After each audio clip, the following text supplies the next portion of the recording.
నా తల్లి అయితే మరి చాలా భక్తిలో పెరిగి ఎంతో విశ్వాసంతో ఆయన వైపుకే చూసేది.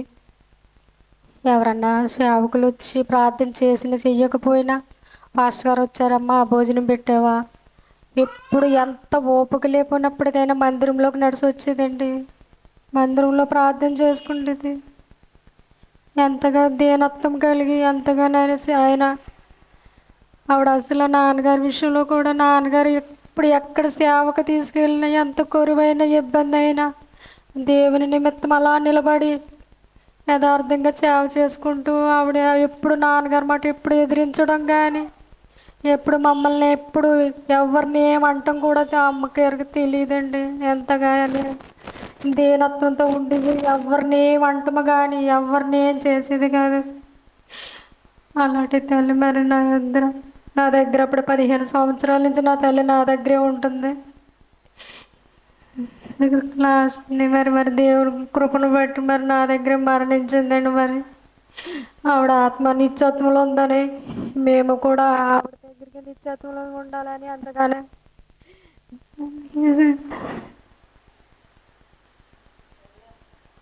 నిత్యత్వంలో మేము కూడా ఆవిడతో మేము ఇక్కడ ఉన్నవారు కాదు. మరి మనము కూడా అక్కడికి ఆ నిత్యత్వం కొరకు మనం పోరాడాలని ఎప్పుడు ఆత్మల కొరకు ఎప్పుడు కూడా ఆవిడ ఎప్పుడు కూడా దేవుని కొరకు యథార్థంగా జీవించి ఎంతగా కష్టపడి దేవుని సేవలో మరి ఎంతగా మరి అలసిపోయి మరి దేవుని కొరకే నమ్మకస్తులుగా జీవించిందండి. మరి అసలు మాయ అంటే ఏమీ తెలియదు నా తల్లికి.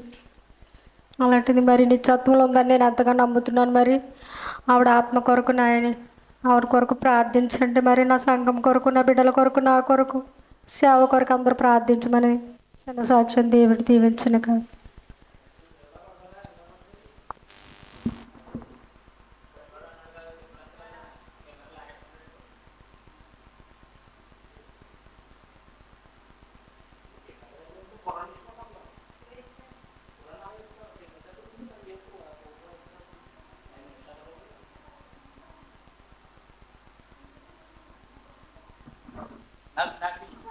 నేను దాకి చెప్తాను. హల్లెలూయా. ఒక 5 నిమిషాలు దేవుని మాటలు చెప్తాను. నేను 2 మాటలు ఆ మాటల విషయంలో మరి తర్వాత దైవజనులకి సమయాన్ని ఇద్దాం. కాకినాడలో పరిచయం చేస్తున్న మరి ఇషక్ గారు వచ్చారు మన మధ్యలోనికి. దేవుని చిత్తాన్ని బట్టి మరి ఆయనను దేవుడు దీవించేలాగన మరి మనతో మాట్లాడేలాగన మన హృదయాలకు కావాల్సిన ఓదార్పు ఆయనలోంచి వచ్చేలాగా పరిశుద్ధాత్మే రంగం మీద ఉండేలాగా మనం మాట్లాడుకుందాం. కొద్ది నిమిషాలు నేను ఒక 2 మాటలు చెప్తాను దేవుని విషయంలో. మరి దేవుని యొక్క కృపను బట్టి మరి సహోదరి కనికరమ్మ గారు ఆమె జీవితకాలం అంతా కూడా చాలా కష్టాలతో మరి పడలేని పాటలు పడ్డదన్నమాట. పడడం అంటే వాళ్ళు అనుకున్న స్థితిలో వాళ్ళు ఉండలేకపోయారు. వారు ఖచ్చితంగా దేవుని కొరకే నిలబడి దేవుని కొరకే కష్టపడి దేవుని విషయంలో మరి ఎంతో అనుభవించారు వాళ్ళు.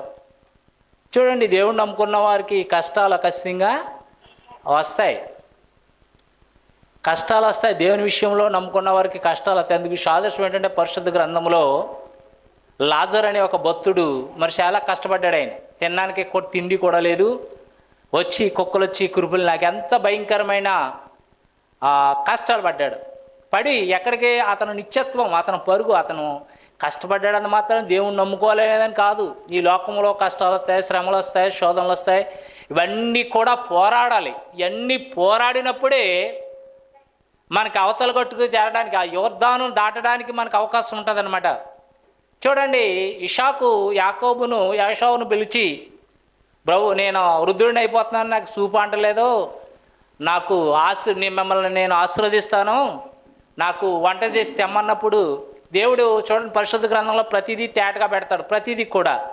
అప్పుడు వాళ్ళు ఎందుకు ఇషాకు బతికుండగానే తన కుమారుని ఆశీర్వదిస్తానంటే చనిపోయిన తర్వాత ఏమి ఉండదు. బతికుండగానే ఎవరు ఆశీర్వదిస్తే వాళ్ళే ఆశీర్వదింపబడతారు. చనిపోయిన తర్వాత ఇంకేం ఉండదు. అందుకే ఇషాకు తన కుమారుడిని పిలిచి చెప్పినప్పుడు రెబెకా ఏం చేసింది, చిన్న కుమారుడి మీద వాగ్దాన కుమారుడు ఉన్నాడు కాబట్టి అతన్ని ఆ మందలోకి వెళ్ళి ఒక మేకను తెచ్చి లేదా ఒక పొటేలును చంపి ఆయనకు తండ్రికి ఇష్టమైన వంట చేసి ఆ ఆత్మను తృప్తిపరిచింది తల్లి. అప్పుడు ఏమైందంటే ఆశీర్వాదాలన్నీ ఎవరికి వచ్చేసినాయి? నువ్వు ఏ పరిస్థితిలో సేవ చేసినా, ఎలా సేవ చేసినా, నువ్వు ఏ ఉద్దేశంతో చేసినా, నీ తల్లిని నీ తండ్రిని సన్మానించకపోతే నిన్ను తిరగరాళ్ళు కట్టి గోదావరిలో సముద్రంలో పాడేమన్నాడు. చనిపోయిన తర్వాత ఏం చేసినా, ఏ కార్యాలు చేసినా ఆశీర్వాదం కాదు. అది బతికుండగా చేసిందే ఆశీర్వాదం. బతికుండగా ఏదైతే తల్లిదండ్రులు జీవించారో, వృద్ధులు ఎందుకంటే మనం పిల్లలమై మనం కూడా ముసలోళ్ళు అయిపోతాం రేపొద్దున మనము కూడా ముసలోళ్ళు అయిపోతాం. మనం ఆ పరిస్థితిలో మనం ఉండకూడదు. ఖచ్చితంగా తల్లిని, నీ తండ్రిని, నీ తల్లిని నువ్వు సన్మానించాలి. ముందు అది దేవుడు ఒక ఆశీర్వాదం పొందుకోవాలంటే యాకోబు పొందుకున్నాడు. లాజరు అయితే కష్టపడి శ్రమపడి ఎంతో బాధతో అతను ఏం చేశాడండి? మరణించాడు. అతను ఎక్కడున్నాడంటే నిత్య జీవంలో ఉన్నాడు. అక్కడ అబ్రహాము రొమ్మున అనుకున్నాడు అన్నాడు. మరి గర్వంగా తిరిగినోళ్ళు, వాళ్ళ ఇష్టానుసారంగా జీవించిన వాళ్ళు అగ్నిగుండంలో వేదన పడుతూ ఉన్నారు. ఆ లాజరును పంపిక నీళ్ళేమో, ఎందుకంటే యుగాలు ఉండబోయేదానికి మనం పునాది వేసుకోవాలి. ఇప్పుడు కాదు, దీనికోసం కాదు, ఈ లోకంలో ఉన్న దాని కొరకు కాదు, ఈ లోకంలో ఉన్న మనుషులు మెప్పి మనకు అవసరత లేదు. దేవుని యొక్క ఆశీర్వాదము, తల్లిదండ్రుల ఆశీర్వాదం మనకి ఎప్పుడు కూడా ఉండాలి. దాన్ని పొందుకోనండి. మరి చిన్నపిల్లలుగా మనం ఉన్నప్పుడు ఇప్పుడు మనము కూడా వాక్యం, అందుకే దేవుడు వర్తమానాన్ని ఇచ్చాడు, వాక్యాన్ని ఇచ్చాడు, పరిశుద్ధ గ్రంథాన్ని ఇచ్చాడు. ఎందుకంటే నిత్య జీవం ఉంది. మీరు ఖచ్చితంగా నిత్య జీవానికి మీరు వారసులు కండి, ఆశీర్వదింపబడండి, దీవించబడండి తల్లిదండ్రుల చేత, పిల్లల చేత, మరి ఎవరి దైవజనుల చేత అన్నా మనం ఎప్పుడు కూడా ఆశీర్వదింపబడి ఉండాలి. కాబట్టి మన ఆశీర్వాదం అన్నది హల్లెలూయా అద్వంతం మీ అందరికీ చాలా విలువైందనమాట. అందుకే ఇషాకు బతుకుండగానే యాకోబును ఆశీర్వదించాడు, తన సంతానం అంతా విస్తరింపబడింది. కాబట్టి మరి మన మధ్యలో చాలా టైం అయింది. దైవజనులు ఖచ్చితంగా మమ్మల్ని కరుణించాలి. ఆయన ఎందుకంటే మరి పాపం పొద్దున్నే లెగ్గొట్టి వచ్చాడు అయ్యగారు అంటే అరగంటకు వచ్చాడు ఆయనకి. హల్లెలూయా. చూడండి, ఎంతో కష్టపడి ప్రయాసపడి దేవుని సేవలో నమ్మకస్తులుగా ఉండాలి. ఈ లోకం ఎవరో కూడా ఎప్పుడు ఎవరు ఎక్కడ ఉంటారో తెలియదు, ఎప్పుడు ఎక్కడికి వెళ్తామో తెలదు, ఏ పరిస్థితులు ఎక్కడ ఉండమో తెలదు. కాబట్టి ఉన్న కొద్ది నిమిషాలైనా, కొద్ది కాలమైనా చాలా భయభక్తులు కలిగి దేవుని యందు నమ్మకంగా, వాక్యానికి లోబడి, మనుషులు కాదు దేవునికి లోబడి మనం జీవించాలన్నదే దేవుని యొక్క కోరిక. మరి దైవజనులకి సమయాన్ని నేను కాకినాడలో సేవ చేస్తున్నా. మరి దైవజనులు మరి సగ్గయ్య గారికి ఈ సమయాన్ని ఇస్తూ ఉన్నాను. బ్రదర్ ప్రైజ్ లార్డ్, వందనాలండి. దేవుడు మిమ్మల్ని దీవించును గాక. మంచిగా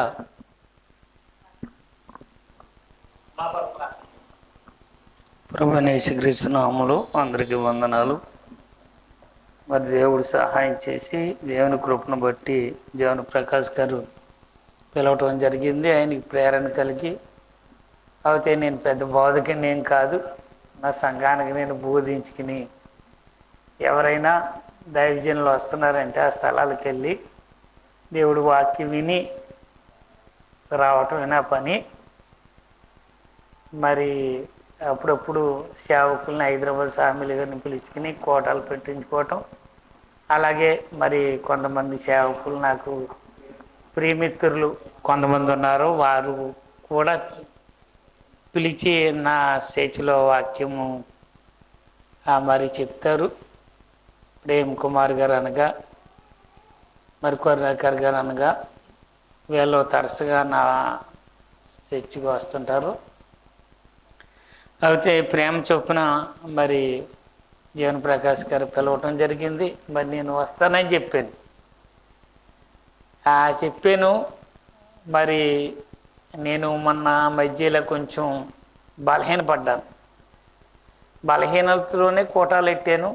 అయినప్పటికీ కోటాలో మీరు అందరూ వచ్చారు, అద్భుతంగా జరిగినాయి, దేవుడు సహాయం చేసి నడిపించాడు. అయితే బలహీనత పోయిన తర్వాత నేను ఇక్కడికే రావటం, ఏ బంధువుల ఇంటికి కానీ మరి ఎక్కడికి వెళ్ళలేదు.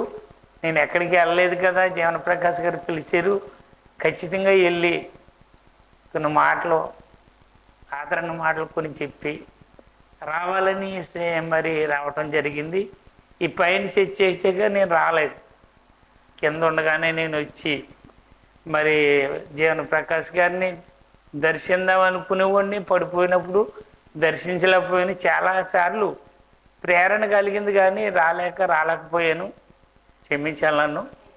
ఎందుకంటే అలాగ ఆపదలో ఉన్నప్పుడే దర్శించడమే అది శ్రేయస్కరమై దేవునికరమై ఉంటుంది. మనము ఏమిచ్చినా ఇవ్వకపోయినా అది దర్శించడం ద్వారాగా ఆ సేవకులు ఆదరణ తృప్తి పొందుతారు. దూర ప్రాంతం నుంచి నా గురించి పనిగట్టుకుని వచ్చారు అన్న ఇది ఆయనకు ఉండిపోద్ది. అలాంటప్పుడు నాకు 2-3 సార్లు ప్రేరణ కలిగింది. ఆయన ఎక్కడికి రాలేకపోతున్నారు, చాలామంది కూడా వచ్చారు, నేను రాలేకపోయాను. అయితే దేవుడు సహాయం చేసి మన మధ్యన మరికొన్ని మాటలు నేను చెప్పడానికి ఇష్టపడుతున్నాను. అదే లూకా సువార్త 24వ అధ్యాయము. లూకా సువార్త 24వ అధ్యాయము 17వ వచనం, 1 నుండి 17 వరకు. ఆ స్త్రీలు తీసుకుని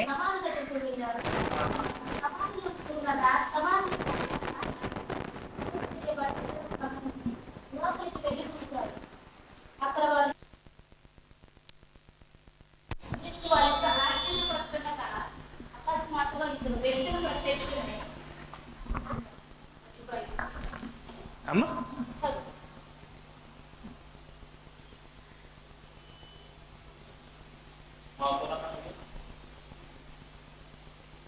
ఇందులో కూర్చు మీరేమి తోచక ఉండగా ప్రకాశమైన వస్త్రములు ధరించిన 2 మనుషులు వారి యొద్ద నిలబడేది.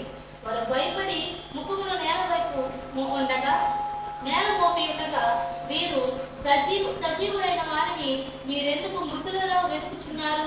ఆయన ఇక్కడ లేడు, ఆయన లేచి ఉన్నాడు. ఆయన ఇంకా గలిలయలో ఉండి ఉన్నప్పుడు మనుష్య కుమారుడు పాపిష్ఠులైన మనుషుల చేతికి అప్పగింపబడి సిలువ వేయబడి 3వ దినమందు లేవవలసి ఉన్నదని ఆయన మీతో చెప్పిన మాట జ్ఞాపకము చేసుకొనిడని వారితో అనేది. అప్పుడు వారు ఆయన మాటలు జ్ఞాపకము చేసుకుని సమాధిలో నుండి తిరిగి వెళ్ళి ఈ సంగతులన్నీ 11 శిష్యులకు తక్కిన వారి అందరికీ తెలియజేసేది. ఈ సంగతులు అపోస్తులతో చెప్పిన వారెవరనగా మగ్దలేని మరియయు, యోహన్నాయు, యాకోబు తల్లి అయిన మరియాయు, వారితో కూడా ఉన్న ఇతర స్త్రీలును. అయితే వారి మాటలు వీరి దృష్టికి ఎర్రి మాటలుగా కనబడిన కనుక వీరు వారి మాటలు నమ్మలేదు. అయితే పేతురు లేచి సమాధి వద్దకు పరిగెత్తుకుని పోయి వంగి చూడగా నానబట్టలు మాత్రమే విడిగా కనబడెను. అతడు జరిగిన దానిని కూర్చి ఆశ్చర్యపడుచు ఇంటికి వెళ్ళాను. ఇదిగో దినమంతే వారిలో 2 యెరూషలేమునకు ఆమడ దూరమునున్న ఎమ్మాయి అని ఒక గ్రామమునకు వెళ్ళుచు జరిగిన ఈ సంగతులన్నిటిని కూర్చి ఒకరితో ఒకరు సంభాషించుచుండిరి. వారు సంభాషించుచు ఆలోచించుచుండగా యేసు తానే దగ్గరకు వచ్చి వారితో కూడా నడిచెను. అయితే వారు ఆయనను గుర్తుపట్టలేకుండా వారి కన్నులు మూయబడెను. ఆయన మీరు నడుచుచు ఒకరితో ఒకరు చెప్పుకొస్తున్న ఈ మాటలేమని అడగగా వారు దుఃఖముఖులై నిలిచిరి. ఆమేన్. చాలు, ఇంకా ప్రార్థన చేసుకుందాం. సకల శ్రద్ధలకు కారణభూతుడ గొప్ప దేవుడు నీకు స్తోత్రాలు. నేను నేడు నిరంతరం పోయి అక్కరీతిగా ఉన్న తండ్రి నీకు స్తోత్రాలు తండ్రి. ప్రభా, ఈ మధ్యాహ్న కాల సమయంలో నాతో మా అందరితో మాట్లాడండి. నీ కృప దయచే నీ కాపుదల అభిషేకమును ఆయన నా తండ్రి మా మధ్య నుంచి మీరే రంగం మీదకి రండి, మమ్మల్ని వాడుకుని నీ కృప దయచేయమని నీ సన్నిధి తోడుగా ఉంచి నడిపించుకోమని యేసుక్రీస్తు పరిశుద్ధ నామములో ప్రార్థన చేయుచున్నాను తండ్రి. ఆమేన్. హల్లెలూయా. దేంట్లో రాయబడిందనగా పునరుద్ధానం యొక్క రుజువు.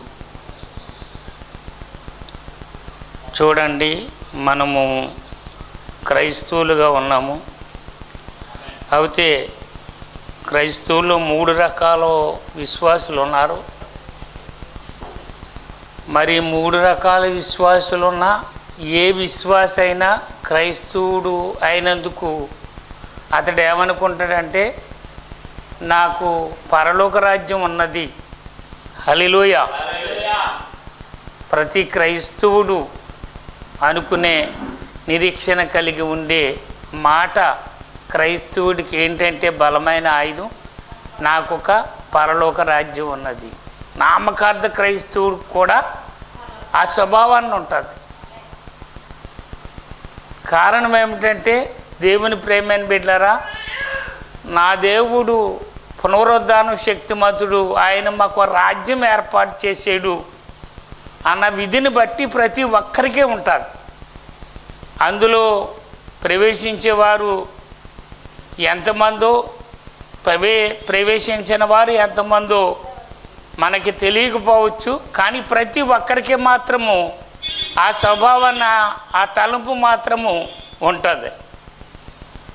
ప్రతి క్రైస్తవుడికి, ప్రభువుని నమ్ముకున్న ప్రతి బిడ్డకి ఈ 3 రకాల విశ్వాసుల్లో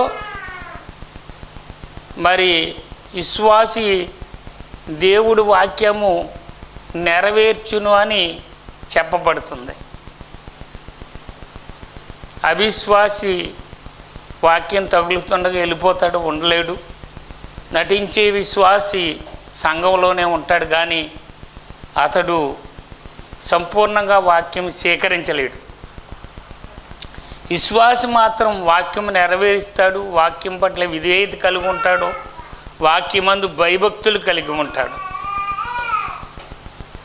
ఆ విశ్వాస అన్నది ప్రవక్త అన్నాడు, ప్రతి సంఘాల్లోనూ విశ్వాసులు ఉన్నారన్నాడు. అంటే ఆ వ్యక్తి వాక్యం కలిగి ఉండి ఒకవేళ సంఘశాఖలో ఆగిపోవచ్చు, అతడు ప్రేరేపణ బయలుపాటు కలిగి ఏదో ఒక రోజుని ఈ కాలానికి ఇవ్వబడిన వర్తమానంలోకి రావచ్చు. లేకపోతే భయభక్తులు కలిగి నిరీక్షణ కలిగి యథార్థతో దేవుణ్ణి సేవించి గణపరిచి అతని జీవితాన్ని అలా కొనసాగించవచ్చు. దేవుని ప్రేమైన బిడ్డలారా, మరి యేసు ప్రభువు వారి కంటే ముందు అనేక మంది గొప్ప గొప్ప వ్యక్తులు మరణించినట్టుగా మనకి కాలపు వాక్యపు పునరుద్ధాన రుజువులు చెప్పబడింది. ఒక కమ్యూనిజం అతడు 2300 సంవత్సరాలు బ్రతికేడు. గొప్ప ప్రవక్తగా, అంటే లోకంలో ఒక ప్రవక్తగా, మంచి మంచి మాటలు వాగ్దానాలు చేసిన వ్యక్తిగా జీవించాడు. కానీ అతడు చనిపోయి 2300 సంవత్సరాలు అయ్యింది.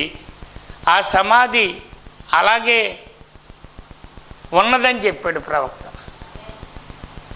అలాగే బుద్ధుడు కూడా 2300 సంవత్సరాలు అయ్యింది, అతడు సమాధి కూడా అలాగే ఉంచబడింది.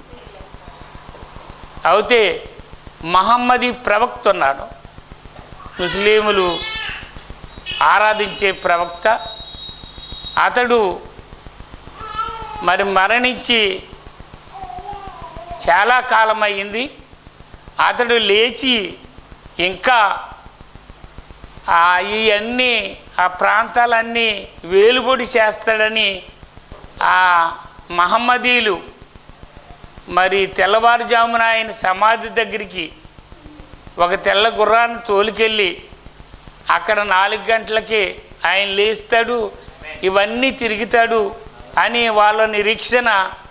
అలా తిరుగుతున్నారు, కానీ ఆ సమాధి కూడా అలాగే ఉండిపోయింది.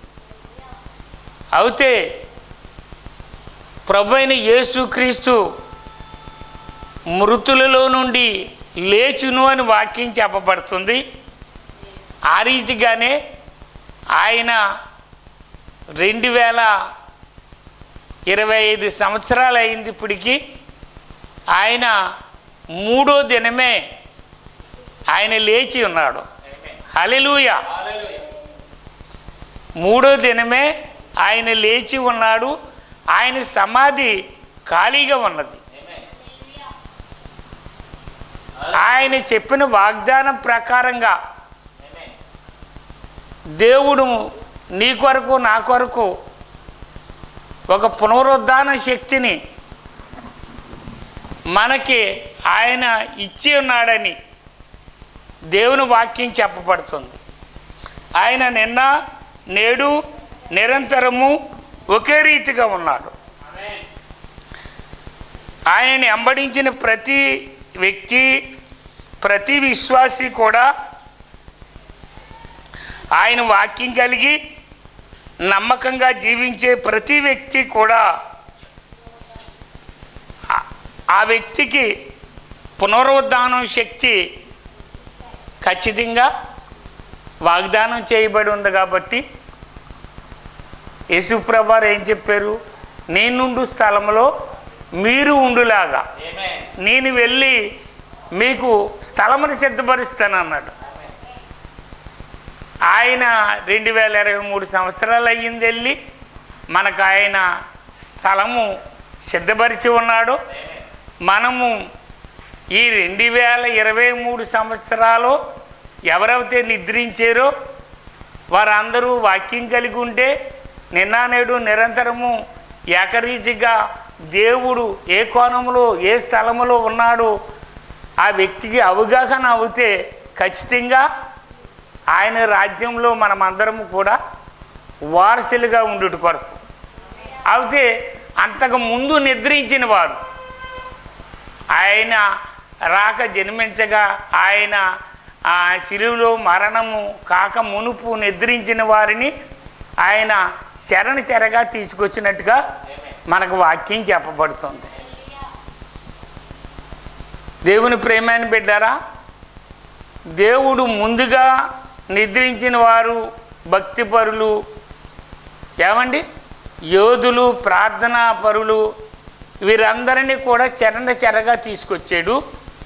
ఆయన నిద్రించగా నుంచి ఎవరైతే భయభక్తులు కలిగి దేవుని ప్రేమని బిడ్డలారా ప్రతి కాలంలోనూ ఆయన ప్రవక్తలతో మాట్లాడుతున్నాడని వాక్యం రుజువుపరుస్తుంది. కాబట్టి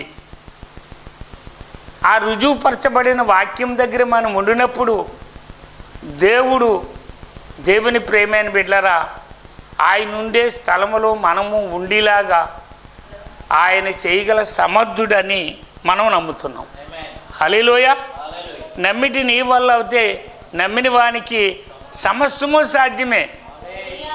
ఆయనకి అసాధ్యమైనది ఏదైనా ఉన్నదా అంటే ఆయనకి అసాధ్యమైనది ఏదీ లేదు. మనం అనేక కార్యాలని మనము చూస్తున్నాం. అనేక దేవుని ప్రేమని బిడ్డలారా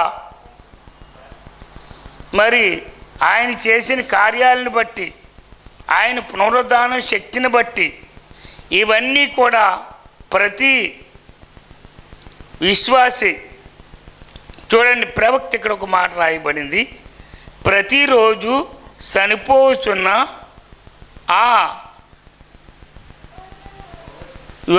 అనేక వ్యాధులు, శరీర సమస్యలు తాకలేదు, మరియు వారు దేవుని పిల్లలై ఉన్నారు. మనము యేసుని నమ్ముతాము. నేను మరియు బహుశా అది సమీపములో ఉన్నది. ఆయన సర్వశక్తి గల దేవుడై ఉన్నాడు.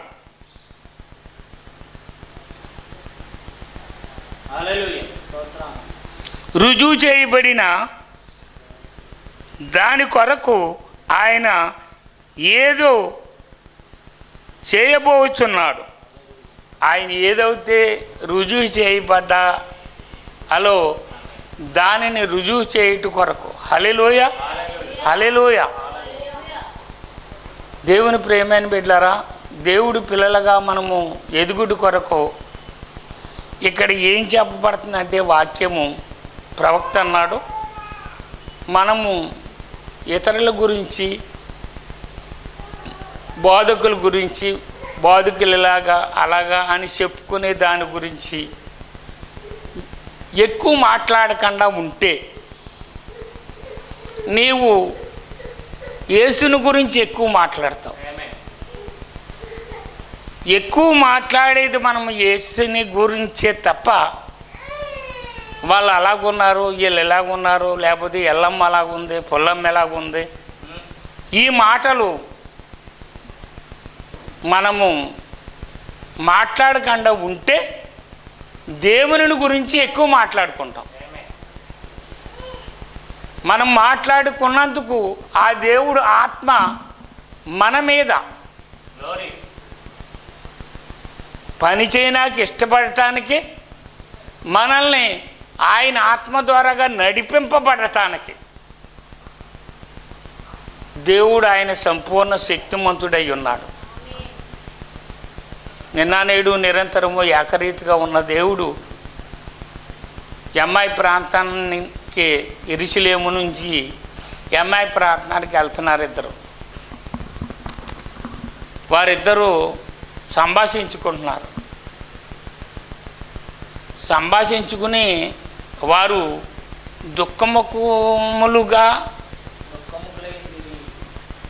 వాళ్ళు అవి చెప్పుకుంటూ వాళ్ళ బాధ ఒకరినొకరు కలవరం పడుతూ కన్నీరు కారుస్తూ అవి తణుచుకుని వెళ్తున్నారు. చూడండి, యేసు ప్రభు వారిని తణుచుకుని వెళ్తున్నారు వారిద్దరం. మనం గమనించవలసిన విషయం, యేసు ప్రభు వారిని వారు తణుచుకుని వెలుచున్నప్పుడు యేసు ప్రభు వారు వాళ్ళతో వెళ్ళాలని ఇష్టపడ్డాడు. యేసు ప్రభు వారు నిన్న నేడు నిరంతరము ఏకరీతిగా ఉన్నాడు. ఆయన మన మధ్యలో ఉన్నాడు. నువ్వు నమ్ముచున్నావా? ఆయన సజీవుడు. వారు వెళ్తున్నప్పుడు బాధపడుతూ వెళుతూ ఉండినప్పుడు ఆయన అడిగాడు, ఏమిటి, దేని గురించి మీరు ఇలాగా బాధపడుతున్నారు ఏంటి అని అడిగితే ఆయన్ని తేరు చూసినట్టుగా ఒక ఆశ్చర్యంగా చూసేరాళ్ళు. ఎందుకు అలా చూచారంటే, యెరూషలేములో జరిగిన సంగతి నీకు ఒక్కడికే తెలియదా? అనేక రకాలుగా రీతిలుగా గొగ్గోలు ఎత్తిపోతుంటే నీకు ఒక్కడికే ఎందుకు తెలియదు అన్నట్టుగా ఆయనని చూడగోరుతున్నారు వాళ్ళు. దేవుని ప్రేమైన బిడ్డలారా, దేవుణ్ణి ప్రేమించే వారి చుట్టూ ఆయన దూతలు కావలగా ఉంటాయి. 34వ కీర్తన 7వ వచనం. దేవుడు దూతలు, దేవుని ప్రేమైన బిడ్డలారా, నువ్వు భయభక్తులు కలిగి నీవు నడుస్తున్నావంటే ఖచ్చితంగా ఆయన నీకు దూతలను పంపించి ఆ దూతలు నీకు ఆశ్రయం ఇచ్చేలా, నీతో అవి సంభాషించేలా, ఆత్మీయతలో నిన్ను నడిపించేలా చేస్తాయి. హల్లెలూయా. వెళుతూ వీళ్ళు అడుగుతున్నారు, వీళ్ళని అడుగుతున్నప్పుడు వీళ్ళు చెప్తున్నారు, మా ప్రభు అయిన యేసుక్రీస్తు మా రక్షకుడు, మమ్మల్ని రక్షించడానికి వచ్చాడు. ఆయన మా ప్రవక్త, మా ఏలినవాడు. అలాంటిది మా జనులు కొందరు ఏం చేశారంటే ఆయన సిలివేసి చంపేశారు. ఏం చేశారు? మా జనులు కొందరు ఏం చేశారంటే సిలివేసి ఆయనని చంపేశారు. హల్లెలూయా. ఆ సంగతి నీకు తెలియదా అని అడిగినప్పుడు, హల్లెలూయా, వాళ్ళు వెళ్ళే దూరము ఎంత దూరం అయితే ఉన్నదో అంత దూరము కూడా వారితో నడిచి ఆ సంభాషణ అంతా విని వాళ్ళకు బోధించుచు ఏం చేస్తున్నాడు? ఆయన వాళ్ళకు బోధిస్తున్నాడు. ఏం విషయాలు అయితే కావాలో, ఏమవుతే మనం పొందుకోవాలో దేవుని ప్రేమైన బిడ్డలారా దేవుడికి తెలుసు. ఒకవేళ మనం ఏం పొందుకోవాలో సేవకులకి తెలియకపోవచ్చు. అయితే దేవుడు రంగం మీదకి వచ్చినప్పుడు సేవకుడు నిలబడ్డాడంటే నీవేదైతే పొందుకోవాలో దేవుడు అది ఖచ్చితంగా అది నీకు ఇస్తాడు. ఏదో కోణములో ఏదో విధంగా నీకు కావలసిన వాక్యాన్ని దేవుడు నీ దగ్గరికి తెస్తాడు. ఆ సేవకుడికి ఆ థాట్ ఉండదు, ఆ ఆలోచన ఉండదు, ఆ తలంపు ఉండదు. నీకు కావలసిన వాక్యము దేవుడికి తెలుసు కాబట్టి సేవకుని మలుసుకుని అక్కడ నీవు ఇష్టపూర్వకంగా భయభక్తులు కలిగి దయా పాప్తురాలుగా నువ్వు ఉండినప్పుడు ఖచ్చితంగా నీకు ఆయన వాక్యము ఇవ్వగలుగుతాడు. ఇక్కడ పామరుడు నుంచున్నాడని, లేకపోతే గొప్ప బిషప్ గారు నుంచున్నాడని, లేకపోతే గొప్ప ప్రవక్త నుంచున్నాడని దేవుని ప్రేమని బిడ్డలారా అలాగ కాదు. కానీ దేవుడు నీకు కావలసింది నత్తివాడితోటి ఆయన మాట్లాడి ఇవ్వగలడు, లేకపోతే బాగా సీనియర్ అనుభవం కలిగే వ్యక్తిని సేవకులతో నీకు ఆయన ఆ వాక్యముని ఆ లేఖనాన్ని నీకు ఇచ్చి నిన్ను బలపరిచి నడిపించగలదు. వాళ్ళ దుఃఖముఖము ఆ ప్రాంతం వెళ్ళేటప్పటికి వాళ్ళ దుఃఖముఖం పోయి ఆయన అలా వెళ్ళిపోతున్నట్టుగా ఉంటే మీరు రాత్రి పొద్దుపోయింది కాబట్టి మా దగ్గరే ఉండండి అని దేవుని ప్రేమని బిడ్డలారా వాళ్ళు అడిగారు. ఆయన వెళ్ళిపోతున్నట్టుగా ఉన్నాడు కానీ వారు పిలిచినప్పుడు, వారు బతిమాలినప్పుడు, వారు వేడుకున్నప్పుడు ఆ వారితో కూడా వెళ్ళటానికి ఇష్టపడ్డాడు ఆయన. హల్లెలూయా. దేవుని ప్రేమని బిడ్డలారా వారు అక్కడ ఆయన నిమిత్తంగా ప్రేమను కనపరుస్తున్నారు. వారి నిమిత్తంగా ప్రేమను కనపరుస్తున్నారు. అయితే ఎంత దూరం నడిచి వచ్చారు కానీ ఆయన ఎవరో కనుగొనలేకపోయారు. వారి కన్నులు మూయబడినవి అని చెప్పబడుతుంది. అక్కడ ఎన్నో కిలోమీటర్లు నడిచి వచ్చారు, ఎంతో సమయాన్ని తీసుకున్నారు, అనేక విషయాలు వారికి యేసు ప్రభువు వారు బోధించారు. ఎమ్మై మార్గం వచ్చేటప్పటికి అక్కడ వాళ్ళు ఆహ్వానించినప్పుడు ఆయన ఆ లోపలికి వెళ్ళటం జరిగింది. హల్లెలూయా. ఈ సంభాషణ అంతా ఆత్మీయత ప్రభావంగానే వినేవారు ఇష్టపూర్వకంగా నమ్మి ప్రేమించి దేవుని ప్రేమని బిడ్డరా ఆయన వాక్యాన్ని విన్నారు. వాళ్ళు అందుకు వారితో లోపలికి వెళ్ళటానికి, ఆ ప్రాంతంలో ఉండటానికి, వారు బస చేసే స్థలములో ఆయన ఉండటానికి ఇష్టపడ్డాడు. ఆ లోపలికి వెళ్ళినప్పుడు అక్కడ ఆ కార్యక్రమంలో వారు కన్నులు తెరవబడిని చెప్పబడింది. లోపల శిశువులు ఉన్నారు, వారందరూ ఉన్నారు. అక్కడ వారు కన్నులు తెరవబడిని. దేవుని ప్రేమని బిడ్డలారా ఈరోజు మన కన్నులు తెరవబడాలంటే దేవుడి వాక్యం దగ్గర ఖచ్చితంగా మనం ఉండాలి. దేవుని వాక్యాన్ని ధ్యానించాలి. మనం లోక సంబంధమైన కార్యక్రమాలు విడిచిపెట్టాలి. దేవుడు ప్రభావం ద్వారాగా మనం జీవించబడాలి. ఎందుకంటే మనము ఇప్పుడు 3 పరిణామంలో ఉన్నామని ప్రవక్త మరి ఒక వర్తమానంలో చెప్పడం జరిగింది. ఆ 3 పరిమాణంలో ఏమిటనగా 1 వెలుగు, దేవుని ప్రేమని బిడ్డరా, 2 కాలము, 3 స్పర్శు. ఈ 3 పరిమాణంలో మనం జీవిస్తున్నాం. 4వ పరిణామం ఏదనగా అంతరిక్షం. ఒక సెల్ ఫోన్ చూడండి, మరి 4వ పరిణామంలోకి వెళ్ళితేనే ఎదర వ్యక్తికి ఆ మాట వినటానికి అవుతుంది. 4వ పరిణామంలోకి వెళ్ళకుండా ఆ సెల్లో ఒకరి వ్యక్తి నుంచి ఒకరి వ్యక్తికి మాట్లాడటానికి అవ్వదు. 5వ పరిణామం సాతానుడు ఉండే స్థలము. ఎక్కడికి వెళ్ళినా ప్రవక్త 5వ పరిమాణంలోకి వెళ్ళొద్దు అన్నాడు. సాతాను ఉండే తలం ఏది? దేవుని వాక్యం విడిచి దేవుడి వాక్యం నమ్ముకున్న లోకంలో చూడండి ఎక్కువ జీవింతారు. మనము లోక కార్యాలు ఎక్కువ చేసేస్తున్నాం. దేవుని బిడలుగా ఉన్నాము, దేవుని శక్తిని కనుగొన్నాము. ఖచ్చితంగా ఆయనతో ఉండినప్పుడు పునరుద్ధానం శక్తి నాకు ఇవ్వబడిందని నమ్ముతున్నాము. అయినప్పటికీ లోకం మనల్ని ఏం చేస్తుందంటే లాగేస్తుంది దేవుని ప్రేమైన బిడ్డలారా. ఎలాగ కావస్తే ఏ రీతిగా దానికి అవకాశం ఉంటే ఆ రీతిగా ఆకర్షిస్తుంది. అందులోకి వెళ్ళి పడిపోతున్నాడు మానవుడు, పెద్దోడేంటి బుల్లోడేంటి.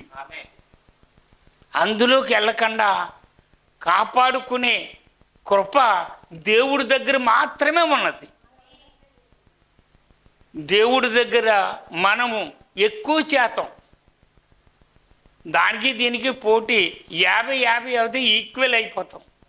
మనం 60-70% దేవుడిలో ఎదిగేలాగా ఉండినట్టు అవుతాయి, దేవుణ్ణి ఎంబడించిన వారిగా ఉండినట్టు అవుతాయి. ఇప్పుడు ఎంబట్లేదు, ఎంబడించలేదా? ఎంబడించున్నాం. ప్రార్థన చేయట్లేదు, చేస్తున్నాం. కూటాలు నడిపించుకోవట్లేదు, నడిపించుకుంటున్నాం. అయినప్పటికీ నీకెక్కడ వీలు దొరుకుతుందో అక్కడ పట్టుకులు ఆగుతున్నాడు వాడు. నువ్వు ఇంటికి వెళ్ళేటప్పటికి నీ తోడుకోలతో వస్తాడండి. ఆమెకి ఏదో కోపం వచ్చి నీ మీద ఉడికి 2 మాటలు అంటారు. నీవు ఇక్కడ పొందిన ఆత్మ అంతా దులిపేసుకుని వెంటనే రిఫండ్ ఇచ్చేస్తాం. రిఫండ్ ఇచ్చేస్తే నీకు ఉన్న పరిశుద్ధాత్మ నీ ఇంటి దాకా వచ్చింది, అక్కడ ఉండట్లేదు, నీ మీద ఉండట్లేదు, చెట్టు మీదకి వెళ్ళిపోతుంది. అలాంటి అనేకమైన జరుగుతున్నాయి మనకి. అనేకమైన చిల్లులు కాపాడుతున్నాయి మనకి. ఏమిటి దీనికి? ఎలాగ దీనికి? గొప్ప గొప్ప బాధకులు కూడా అలా పడిపోయి వారు అనేక మంది కనిపిస్తున్నారు. వాళ్ళకి ఏదో వాళ్ళతో తగ్గదు, వాళ్ళకు ఉంటుంది పడిపోవటానికి. కానీ ఈ కోణంలో పడిపోకుండా నిలబడాలి అనే ప్రభావం ప్రతి వ్యక్తికి కావాలని దేవుడు ఆశిస్తున్నాడు. ఆ ప్రభావంలో ఖచ్చితంగా మనం జీవించాలి. ఇందాక అమ్మ కొన్ని విషయాలు చెప్పింది, పాస్టమ్ గారు. బాధ కలిగింది అన్నమాట నాకు. దేవుని ప్రేమైన బిడ్డలారా, అరే ఇలా కూడా ఉన్నారా, ఇలా కూడా చేస్తారా అనిపించేలాగా అనిపించింది నాకు. ఒకవేళ నా దగ్గర అలాంటి సమాధానం లేకపోతే దేవుడు పంపి వెంటనే నాకు సమాధానం పడమని చెప్పి, అక్కడ నన్ను తిట్టినా, అక్కడ నన్ను అవమానించినా, అక్కడ నన్ను గేలం చేసినా నేను అలాగెళ్ళి సమాధానాలు పడొచ్చే స్థలాలు ఉన్నాయి. హల్లెలూయా. అలాంటి సమాధానాలు పడొచ్చి దేవుడు ప్రేరణ కలిగి ఆ స్థలానికి వెళ్ళి నన్ను క్షమించండి బాబు అని చెప్పి నాకు నేను తగ్గించుకుని వాళ్ళని ఇచ్చించి నేను రావటం అనేక చోట్ల ఉన్నది. నేను కాదు మీకు చెప్తున్నా, మనలో అలాంటి ప్రేరణలు లేకపోతే, అలాంటి దేవుని ప్రేమని బిడ్డలారా బయలుపోట్లు లేకపోతే మనం క్రైస్తవులే కాలేము. పునరుద్ధాన శక్తిలో మనము కొనసాగలం. ఆ పునరుద్ధాన శక్తి మనకే ఇచ్చాడు. ఇతరులకి, లోకంలో తిరిగే వాళ్ళకి, లేకపోతే కలెక్టర్లకి, లేకపోతే దేవుని ప్రేమైన బిడ్డలారా పెద్ద పెద్ద మంత్రులకి, ఏమండి పెద్ద పెద్ద ఎమ్మెల్యేలకి అది ఇవ్వలేదు, ఆ స్థానం ఇవ్వలేదు. నీ గురించి దేవుడు ఏం చెప్తున్నాడంటే 10,000 ప్రపంచాల కంటే గొప్ప వ్యక్తివి నువ్వు.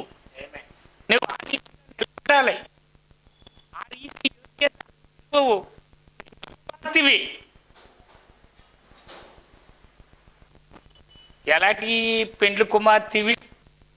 ఈ ప్రపంచంలో అంబానీ కోడలు గొప్పదనుకోవచ్చు, ఏమండి బాగా డబ్బు ఉన్నది, కట్నాలు లేకపోతే అవన్నీ బాగా జరిగినాయి కాబట్టి గొప్ప వ్యక్తిగా ఉండొచ్చు. కానీ అంబానీ కోడలని ముందు ఏమి కాదు. కారణం ఏంటంటే నువ్వు పరలోక పెండ్లి కుమార్తెవి. 10,000 ప్రపంచాల కంటే గొప్ప వ్యక్తివి అని వాక్యం చెప్తున్నాడు. అలాంటి వ్యక్తులు మనం ఎలా ఏమండి స్త్రీలైన పురుషులైన ప్రార్థన వీరులుగా ఉండినప్పుడు దేవుని ప్రేమైన బిడ్డరా సాతానుడు ఆ స్థలము నుండి పారిపోతాడు. హల్లెలూయా. నీ ఉండే స్థలములోకి ఏ కోణంలో చూసినా నీ ప్రార్థన కాపాడుతుంది. ఎక్కడ ప్రయత్నం చేద్దామన్నా నీ ప్రార్థన అక్కడికి వెళ్తుంటుంది. వాడి తరము కూడా కాదు. అయితే మానవుడు అలా జీవించలేకపోతున్నాం. అనేక మంది గొప్ప వ్యక్తులు, అనేక మంది ఏమండి కోటేశ్వరులు, అనేక మంది దేవుని ప్రేమైన వీళ్ళ అధికారిని గలవాళ్ళు అనేక మంది సరిపోతున్నారు. బైబిల్ గ్రంథంలో లాజరు చనిపోతాడు. ఆ లాజరు చనిపోయినప్పుడు యేసు ప్రభువారు అక్కడ లేరు. ఆయన బయట ఎక్కడో సువార్త చేస్తున్నాడు. లాజరు మార్తా మరియా స్నేహితుడు యేసు ప్రభువారు. వాళ్ళు మనం ఎలాగుంటాము, స్నేహితులకు బాగా ఇష్టపూర్వకంగా ఆత్మీయతగా ఉన్న వ్యక్తులుగా మనము ప్రార్థనా పూరులుగా ఉండినప్పుడు ఆ ప్రార్థనా పూరత్వాన్ని చూచి ఇతర వ్యక్తికి కూడా అయ్యో ఆమె ప్రార్థన చేస్తుంది, నేను కూడా ప్రార్థన చేసుకోవాలి, నేను కూడా ఆత్మీయతగా ఉండాలని కలిగిన వ్యక్తి ఆమె కూడా ప్రార్థన చేస్తే వాళ్ళిద్దరూ ప్రార్థనా పరులు అవుతే వాళ్ళిద్దరి స్నేహితం ఎలా ఉంటుంది, అన్యోన్య సావాసంగా ఉంటుంది వాళ్ళ స్నేహం. అలాంటి స్నేహం లాజరు దేవుని ప్రేమైన బిడ్డలరా మార్తా మరియాలు. లాజరు గారు చనిపోయేటప్పటికి యేసు ప్రభువారు వేరే ప్రాంతంలో ఉన్నారు. కౌరు వెళ్ళింది. లాజర్ నా సహోదరు లాజర్ చనిపోయి మీరు ఎక్కడున్నా రావాలని కౌరు వెళ్ళింది. కానీ యేసు ప్రభువారు వెళ్ళలేదు. ఇంకా ముందుకు ప్రయాణం కొనసాగింతున్నాడు ఆయన. మళ్ళీ కౌరు వెళ్ళింది. ఆయన ఇంకా కొనసాగింతున్నాడు. అలాగే 4 రోజులు అయిపోయింది. 4వ రోజున ఆయన తిరిగి వచ్చాడు ఆ స్థలానికి. అప్పుడు మార్తా పరుగుని వెళ్ళి యేసు ప్రభువారి దగ్గర దుఃఖించి బాధపడుతుంది, ఏడుస్తుంది. వారితో పాటు యేసు ప్రభువారు కూడా ఏడుస్తారు. హల్లెలూయా. ఎందుకంటే వాళ్ళ స్నేహితులు, సహోదరులు, అయ్యో నా సహోదరి దుఃఖంలో ఉంది, బాధలో ఉంది, నేను ఓదార్చాలి అనే స్వభావం కలిగి వారు కన్నీరు కారితే యేసు ప్రభువారు కన్నీరు కార్చారు. యేసు ప్రభువారు కన్నీరు కాల్చవలసిన పని లేదు. రండమ్మా ఎక్కడున్నారు లాజరు, రండి ఆ స్థలానికి వెళ్ళి నేను లేపుతాను అని చెప్పేయగలడు. కానీ ఆయన అలా చెప్పలేదు. ఆయన అలా చెప్పలేదు. వారితో పాటు ఏడ్చి అప్పుడు అడిగాడు. మార్తా ఎక్కడ సమాధి అన్నప్పుడు మార్తా తీసుకెళ్ళినప్పుడు మరియా ఇంటి దగ్గరుండి లాజరు ఎలాగైతే పరుపు వేసుకునే మంచం మీద పడుకుంటాడో, తలగాడు ఏ పక్కకు అయితే ఎట్టుకుని పడుకుంటాడో ఆ విధానంగా ఇంటికాడ పక్క ఏర్పాటు చేసింది. దేవుని ప్రేమైన బిడ్డరా ఆవిడకున్న విశ్వాసం ఎంత విశ్వాసం చూడండి. లాజరు సమాధి దగ్గరికి యేసు ప్రభువారు వెళితే ఈవిడి పక్కలేసి నా సహోదరుడు తిరిగి వస్తాడనే ఆలోచన. హల్లెలూయా. ఈరోజు ప్రభు నమ్ముకున్న మనకి ఏ ఆలోచనలు ఉంటున్నాయి?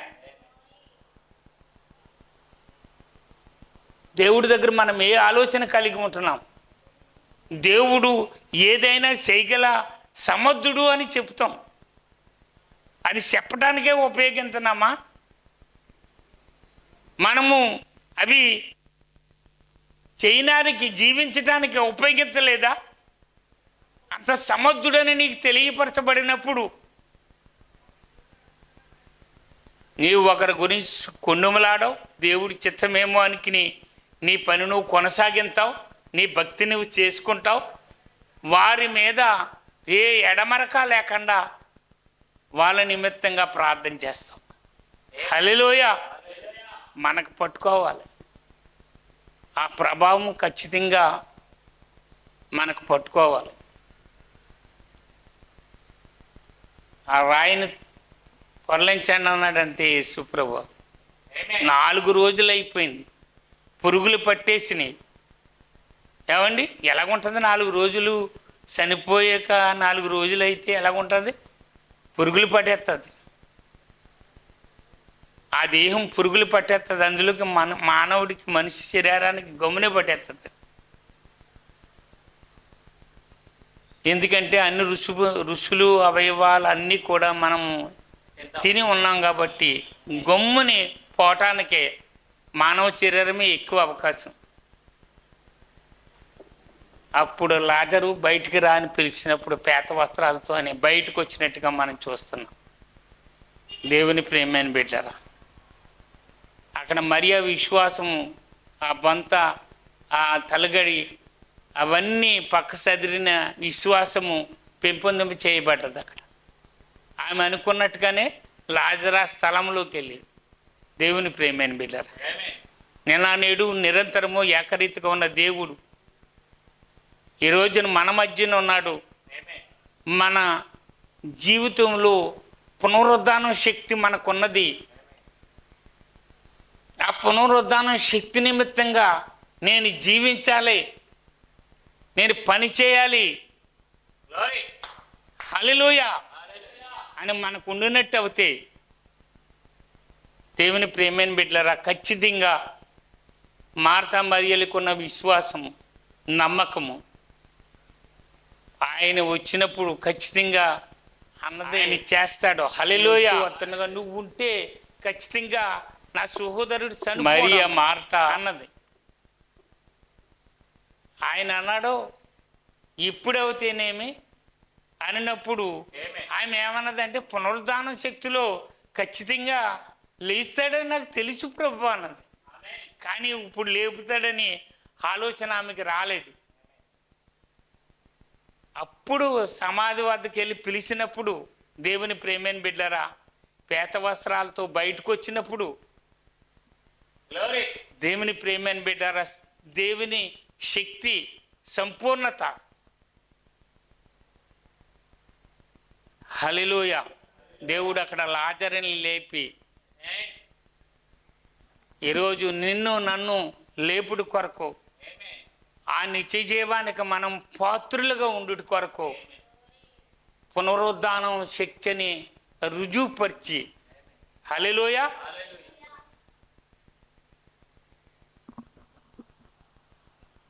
ప్రవక్త ఏమన్నాడంటే, పాపి నిమిత్తంగా దేవుడు చర్య తీసుకోకపోతే, పాపని శిక్షించకపోతే, ఆ రోజు ఒకరోజు ఈరోజు వెళ్ళి సొదొమ గొమొర్రాని లేపి క్షమించమని అడగవలసి ఉన్నది. అంటే పాపికి శిక్ష తప్పదు. మనం ఏదో భూమి మీద జీవించేస్తున్నాం, మనకు ఆస్తులు ఉన్నాయి, మనకు సరిపడగా అంతస్తులు ఉన్నాయి, గౌరవం ఉంది, గొప్పతనం ఉన్నది అనుకుంటూ చాలామంది ముందుకు పోతున్నారు. ముందుకు పోయేటప్పుడు నా ప్రభువు నాతో ఉన్నాడు, నాలో ఉన్నాడు, అటు రీతిగా నేను కూడా జీవించి నిరూపించి రుజువుపరచాలి వాక్యాన్ని అనే తపన కొంతమందికి మాత్రమే ఆ రీతిగా జీవించగలుగుతున్నారు. కానీ అనేక మంది క్రైస్తవులుగా ఉండి ఆ జీవితం జీవించలేకపోతున్నారు. నేను అనేక మంది దేవుని ప్రేమైన బిడ్డలరా సంఘశాఖల వైపుకు చూసినప్పుడు వారి విధానాలు, వారి ఆలోచనలు అసలు ఆత్మీయతగా నాకు కొంచెం కూడా కాపాడతలేదు. నేను చాలామంది నా బంధువులే పరీక్షించున్నాను, ఏంటి వాళ్ళు ఎలాగుంటున్నారు, అసలు వాక్యానికి రెస్పాన్స్ అవ్వట్లేదేంటి, వాక్యాన్ని సంపూర్ణంగా తీసుకున్న వారిలాగా వీళ్ళు ఉండలేదేంటి అని అబ్జర్వ్ చేస్తే అందులో దేవుని ప్రేమైన బిడ్డలారా ఎక్కడో అక్కడక్కడ ఒకవేళ కొందరు తగలొచ్చు. కానీ ఏమండి, చాలామంది తప్పిపోయిన వారు, పడిపోయిన వారు ఇప్పుడు మన వర్తమానంలో కూడా సాతానుడు గలిబిలి చేసి మోసపరుస్తూ ఎక్కడైతే ఖాళీ దొరికితే, ఎక్కడైతే అవకాశం దొరికితే ఆ చోట్లకు వాడు చేరి మనల్ని కూడా పడగొడతాం. మనల్ని పడగొట్టడానికి వాడు చాలా ప్రయత్నం చేయాలి. ఎందుకంటే మనము వాక్యం కలిగిన ఉన్నవారు. అలాగ కాకుండా వాక్యం లేనివారుగా అయిపోతున్నాం మనం కూడా. వాక్యానుసారంగా జీవించడానికి నీకు ఒక కోణం ఉంది. ఈ కాలానికి ఇవ్వబడిన వాక్యం అన్నది, ఆ వాక్యం ద్వారాగా జీవించే శక్తి, జీవించే సంపూర్ణత నీకు ఇవ్వబడింది. 7 సంఘ కాలాలకు దేవుని ప్రేమైన బిడ్డలారా 7 ప్రవక్తలను పంపించి 7వ ప్రవక్త ద్వారాగా అనేక విషయాలు 1170 వర్తమానాలు ఆయన పలకబడిన వాక్యమే మూల విత్తనం అని చెప్తున్నది. అది ఏ మాట అయితే ప్రవక్త మాట్లాడుతున్నాడో మనం వర్తమానాల్లోకి వెళ్ళి దానిని గ్రహించి నమ్మి వెంబడించినప్పుడు ఖచ్చితంగా ఈ పునరుద్ధాన శక్తిలో మనము పాలువారమవుతాం. ఆ ప్రభావాన్ని మనం తీసుకుని ఆ ప్రభావం ద్వారాగా మనం దేవుని ప్రేమైన బిడ్డలారా రుజువుపరిచిన వారం అవుతాం. నిన్న నేడు నిరంతరము ఏకరీతిగా ఉన్నాడు మన దేవుడు, గొప్పవాడు. ఆ పునరుద్ధాన శక్తిని దేవుని ప్రేమైన బిడ్డలారా తెచ్చుకున్నట్టు కొరకు సంసోను ఏమండి, సంసోను దిలీలా చేతిలో పాపంలో పడి ఏమండి అనేక రీతుల రకాలుగా పాడైపోయిన స్థలాల్లోకెళ్ళి ఏమన్నా అన్నీ అయిపోయిన తర్వాత ప్రభువా కేవలం ఒక్క మారు అన్నాడు.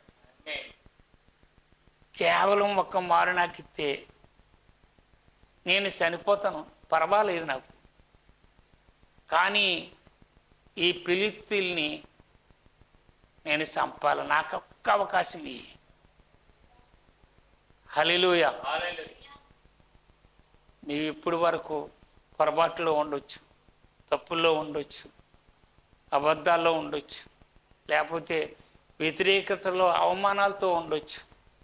కానీ నీవు దేవుని దగ్గరికి వచ్చినప్పుడు ప్రభువా కేవలం ఒక్క మారు అని నీవు మోకాళ్ళు ఊని పశ్చాత్తాపంతో ఇరిగి నలిగిన మనసును కలిగి ప్రార్థన చేసినప్పుడు నీవు వాక్యమై ఉన్నావు కాబట్టి, వాక్యములో ఉన్నావు కాబట్టి దేవుని ప్రేమైన బిడ్డరా నీ మనవి, నీ ప్రార్థన ఆలకించి దేవుడు సంసోనికి చేసినట్టుగా అప్పుడే ఆయనకి బలం ఇచ్చి ఆ ఒంటి స్తంభం మేళ కూలగొట్టేలాగా శక్తినిచ్చి ఆ ఒంటి స్తంభం మేడ కింద ఆయన కూడా పడిపోయి మరణించాడు.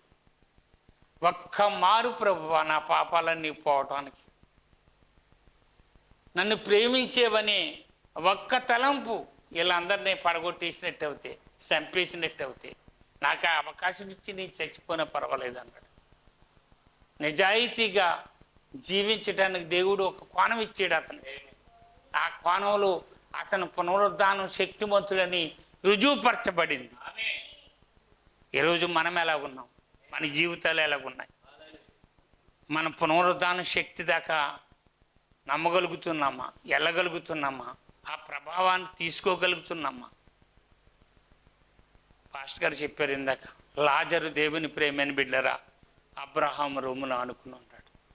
ధనవంతుడికి ఆ అవకాశం లేదు. కారణం ఏమిటంటే లాజరు ఆయన బ్రతికున్ననాళ్ళు దేవుని సేవించాలి, గణపరచాలనే ఉద్దేశం కలిగి ఉన్నాడు. అలాగే కొనియాడేడు, గణపరిచేది. ఏమండి, ధనవంతుడు పాడేసిన ఎంగిలాకులో మెతికిలు తిన్నాడు. కుక్కలు కురుపులు నాకేసినప్పటికీ అతను దేవుణ్ణి స్తుతించటం మానలేదు. నాకు ఈ పేప పెట్టేవేంటి, ఇలాంటి గతి పెట్టేవేంటి అని ఇసుక్కోలేదు అతను ఎక్కడానే. ధనవంతుడు పచ్చి పరమాణాలు తింటున్నాడు, నాకు ఎంగిలి మెతికలు ఎట్టేవేంటండి ఎక్కడే సనగలేదు అతను. ఈరోజు మనం సరిగ్గా లేకపోతే శనిగుతాం, ఇంటికాడ కూర సరిగ్గా వండకపోతే శనిగుతాం. ఏమండి, కూర తెచ్చి ఇచ్చి సరిగ్గా వండలేదు ఏంటమ్మా అంటే బాగుంటుంది కొంతమంది, ఆ రీతిగా కూడా ఉండరు, ఏమీ తేరు. ఏమండి, మధ్యాహ్నం పొద్దున్న నుంచి మధ్యాహ్నం దాకా తిరుగుతారు, మధ్యాహ్నం భోజనానికి వస్తారు, ఇంటికాడ దబ్బడి దిబ్బడని గచ్చర చేస్తారు, కంగారు పెట్టేస్తారు. అది చేసి పాటు ఏముండదు. అయ్యో నేను తప్పు చేస్తున్నాను, నా తల్లిదండ్రులకి నేను ఒక మర్యాద గౌరవంగా వాళ్ళ దగ్గర సన్మానం తెచ్చుకోవాలి, అలాగ ఉండాలి, ఆశీర్వాదంగా ఉండాలి అనే ప్రేరణ దేవుని ప్రేమైన బిడ్డరా రావట్లేదు. ఈరోజు దేవుని ప్రేమైన బిడ్డరా, నా చిన్నతనంలో ముసలోళ్ళు ఏమండి 80-90 సంవత్సరాలు జీవించి చనిపోయిన వారు అక్కడక్కడ మరణం అంటే భయం కింద అక్కడక్కడ ఉండి ఈరోజు తుక్కు కింద చచ్చిపోతున్నారు. ఏమండి, చిన్న చిన్న కుర్రోళ్ళు కూడా చచ్చిపోతున్నారు. దేవుని ప్రేమైన బిడ్డల మరణం ఎంత వేగంగా ఉన్నదో చూడండి. అందుకే మనం జీవించేది, మనం ఎదిగేది పునరుద్ధానం రుజువు కొరకు మన దేవుడు మనకిచ్చాడు కాబట్టి దాన్ని సంపూర్ణంగా పొంది ఆ శక్తి ద్వారాగా మనము పిలువబడిన వారిగా మనం చూపెడదాం, ఇతరులకి ఆ రీతిగా మనం జీవించి బతుకుదాం. హల్లెలూయా. ఇక్కడ ప్రతి మూలలోనూ వర్తమానం ఉన్నది. దేవుడు ఏ కోణం ఎవరితో నీతో మాట్లాడతాడో తెలియదు. గొప్ప వ్యక్తులతో మాట్లాడవచ్చు, ఏమంటే చిన్న వ్యక్తులతో కూడా ఆయన మాట్లాడవచ్చు. చిన్న వ్యక్తులను ఆయన విడిచిపెట్టేవాడు కాదు. కావలసింది వధువుకి వాక్యం మాత్రమే. ఆ వాక్యం ఎలాగ ఇవ్వబడాలో ఆయనకి తెలుసు కాబట్టి ఆ వాక్యం తీసుకోవటానికి లాక్కోనకు నువ్వు సిద్ధంగా ఉండాలి. ఏ స్థలంలో వాక్యం విన్నప్పటికీ ఏ ప్రభావం నీలో పని చేయాలో ఆ ప్రభావాన్ని పనిచేయించేలాగా ముందుగా వచ్చి ప్రార్థన చేయాలి. ప్రవక్త అంటున్నాడు, జపర్నోలిలో అరగంట ప్రార్థన చేసే విశ్వాసులు ఉన్నారా అని అడుగుతున్నాడు. మన సంఘంలో ఎంతమంది అరగంట ప్రార్థన చేసే వ్యక్తులు ఉన్నారు? ప్రార్థనకు ముందుగా వచ్చి అరగంట ప్రార్థన చేసే వ్యక్తులు ఉన్నారు. ఖచ్చితంగా నీ సంఘములో 1:40 నిమిషాల ప్రార్థన ముందు ఏకోపించే దేవుని ప్రేమైన బిడ్డలారా, ప్రభావం కలిగి నేను మన అందరం ఆ రీతిగా పనిచేసినప్పుడు ఖచ్చితంగా ఇవ్వబడిన పునరుద్ధాన శక్తి నీ దగ్గర రుజువుపరచబడటానికి ఆయన శక్తిమంతుడై ఉన్నాడు. హల్లెలూయా, హల్లెలూయా. ఆయన 3వ దినంను తిరిగి లేచాడు. ఆయన సమాధి ఖాళీగా ఉన్నది. ఆయన పునరుద్ధానుడని రుజువుపరచబడింది.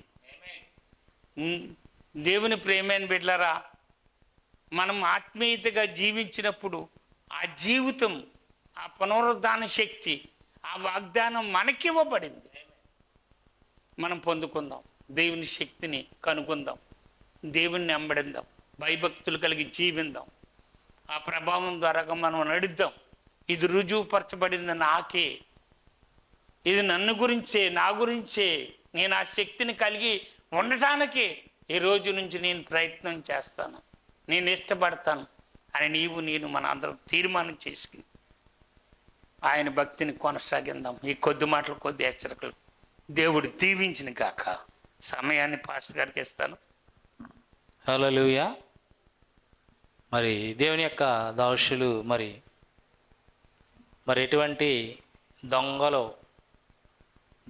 దొంగిలించలేనంటి నిత్య జీవానికి కావాల్సిన మాటలు మనకి దేవుడు ఇచ్చాడు. ఇది ఎవరు పట్టుకెళ్ళారు, ఏ అపవాది కూడా ఈ ముట్టుకోవడానికి సరిపోదు. ఎందుకంటే దేవుడిచ్చిన రక్షణ ఇది.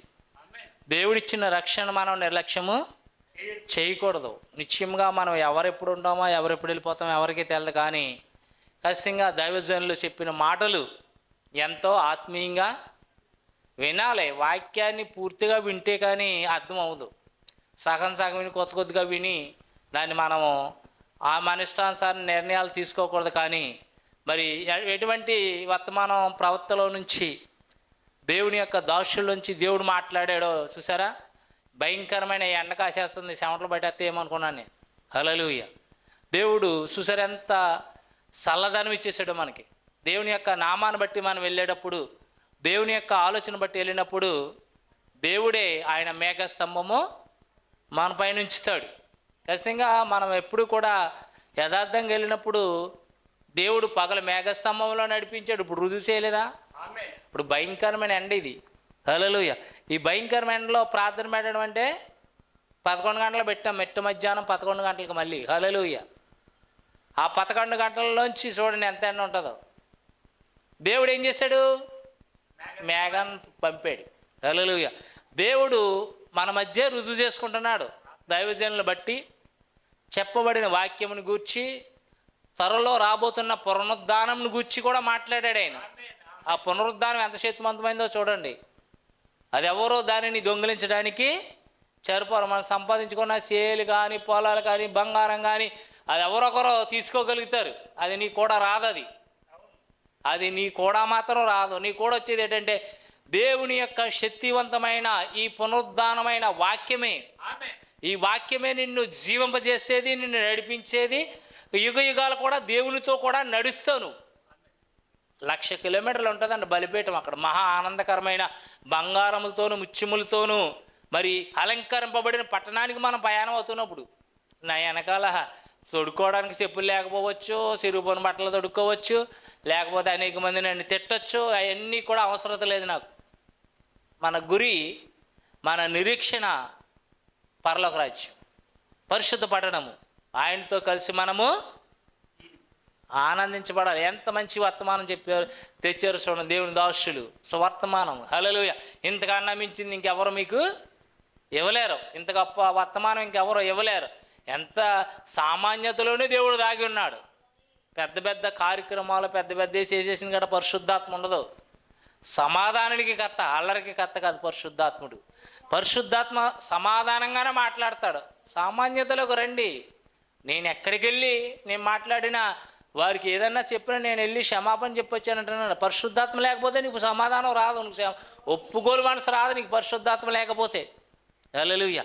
ఇవన్నీ చెప్పడానికి మనం సరిపోం. కానీ దైవజనుడు మరి ఇస్సాకు గారు మరి ఎంతో ప్రేమించి, ఎన్నో ఆటంకాలు ఉన్నా ఆ ఆటంకాలన్నీ కూడా పక్కన పెట్టి, సరే దేవుని యొక్క వాక్యాన్ని అందించాలని మన మధ్యకు వచ్చి మరి జీవం కలిగిన వాక్యాన్ని మనకు అందించినందుకు మరి ఇస్సాకు గారికి, కాకినాడ నుంచి వచ్చిన ఇస్సాకు గారికి నా ప్రత్యేకమైన వందనాలు చెల్లిస్తున్నాను. దేవుడు మీ సంఘమును, మీ పిల్లలను, మీ కుటుంబాలను దేవుడు దీవించును గాక. హల్లెలూయా. మరి మంచిది, చిన్న ప్రార్థన చేసుకుని ముగించుకుందాం. భోజనం టైం అయింది. పరిశుద్ధుడా, జయం కలిగి తండ్రి, నీ పరిశుద్ధ పాదం లెక్కలేని స్తోత్రాలు స్తుతులు చెల్లిస్తున్నాం.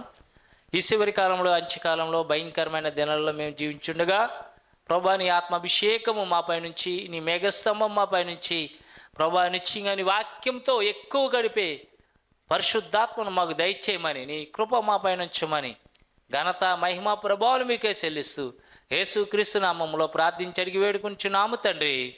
ఆమేన్. హల్లెలూయా. దేవుడు మిమ్మల్ని దీవించును గాక.